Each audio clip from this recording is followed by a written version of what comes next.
नमस्कार दोस्तों, स्वागत है आपका इन्फिनिटी नॉलेज में। तो दोस्तों, यूएन सिक्योरिटी काउंसिल के 5 परमानेंट मेंबर की तरफ से एक जॉइंट स्टेटमेंट दी गई है और इस जॉइंट स्टेटमेंट के तहत पांचों के पांचों न्यूक्लियर पावर कंट्री ने न्यूक्लियर वॉर को लेकर आशंका जताई है। और दोस्तों, आपको बता दें कि ये स्टेटमेंट ऐसे टाइम पर आई है जब दुनिया को ये खतरा हो रहा है कि कहीं न्यूक्लियर वॉर स्टार्ट ना हो जाए। और दोस्तों, आपको बता दें कि दुनिया भर के देशों को इसलिए खतरा हो रहा है क्योंकि फिलहाल के टाइम में रशिया और यूक्रेन के बीच तनाव बिल्कुल चरम पर है। इसी बात को लेकर अब दुनिया भर के देशों को लग रहा है कि अगर रशिया यूक्रेन पर अटैक कर देता है तो अमेरिका की तरफ से और यूरोप के देशों की तरफ से रशिया के खिलाफ न्यूक्लियर वॉर ना छेड़ दी जाए। अब दुनिया भर के देशों को ये भी लग रहा है कि आने वाले टाइम में अगर चाइना की तरफ से ताइवान पर हमला करने की कोशिश की जाती है तो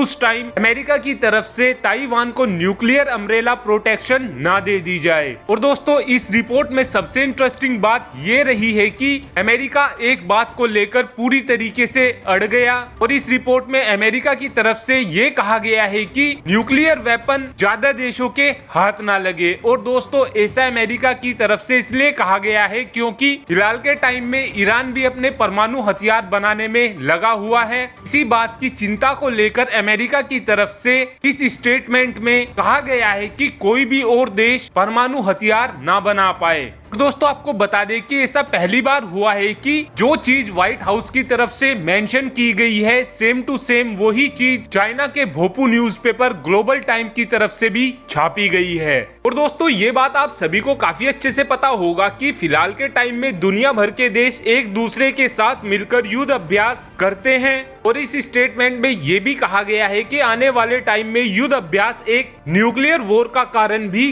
बन सकते हैं। तो दोस्तों, आपको बता दें कि अब से करीब 38 साल पहले यानी कि 1883 में एक बार ऐसा हो भी गया था जब अमेरिका के सैनिक और यूरोप के सैनिक मिलकर एक युद्ध अभ्यास कर रहे थे और इस युद्ध अभ्यास का नाम एबल आर्चर था। और उस दौरान यूएसएसआर को ऐसा लग रहा था कि नेटो और यूरोप के देश मिलकर यूएसएसआर पर अटैक करने की प्लानिंग बना रहे हैं और इसी बात को देखते हुए यूएसएसआर की तरफ से ये डिसीजन लिया गया था कि उस टाइम यूएसएसआर ने अपने फाइटर जेटों में परमाणु हथियार लगा दिए थे और उस दौरान ये सभी के सभी फाइटर जेट उड़ान भर रहे थे। लेकिन उस टाइम केवल इस बात का इंतजार था कि अगर यूएसएसआर की तरफ से एक बार ये बोल दिया जाता कि आप अटैक कर दीजिए तो उस दौरान यूएसएसआर पूरे नेटो देशों पर भारी बमबारी कर देता। लेकिन जैसे ही ये युद्ध अभ्यास खत्म हुआ उस दौरान सभी के सभी सैनिक अपने अपने देशों में लौट गए